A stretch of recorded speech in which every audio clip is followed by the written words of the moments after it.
Hello friends, গুড়ের নাড়ু তো দেখিয়েছি। ছেলে বলল গুড়ের নাড়ু তো করলে, এবার একটু চিনি দিয়ে কিছু করো নারকেলটাকে। তো নারকেল তো ওই হাফ রেখে দিয়েছিলাম, নারকেল কোড়া সেইটাকে পিষে নিলাম মিক্সিতে। 2 কাপ হয়েছিল নারকেল কোড়া পেষা, আর সেইটাই 2 কাপ চিনি দিয়ে ভালো করে এরমভাবে মিশিয়ে নিলাম যে কড়াইতে করব। এবার কড়াইতে ভালো করে গরম করে করলাম, দেখুন। তারপরে দুধ মিশিয়ে দিয়েছিলাম, 2টো অমুলিয়া 10 টাকা দামের নিয়ে। এরকম হয়েছিল। যখন এক জায়গায় চলে আসবে তখন বুঝবেন হয়ে গেছে। একটা প্লেটে একটু ঘি মাখিয়ে এরকমভাবে জড়ো করে একটা শেপ দিয়ে দিলাম এবং ওপরটা প্লেন করে দিলাম যতটা সম্ভব।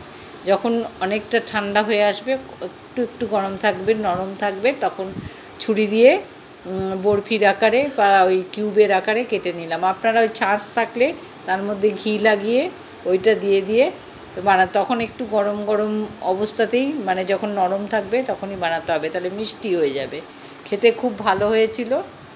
আর ভালো লাগলে লাইক, কমেন্ট, শেয়ার করবেন। নমস্কার বন্ধুরা।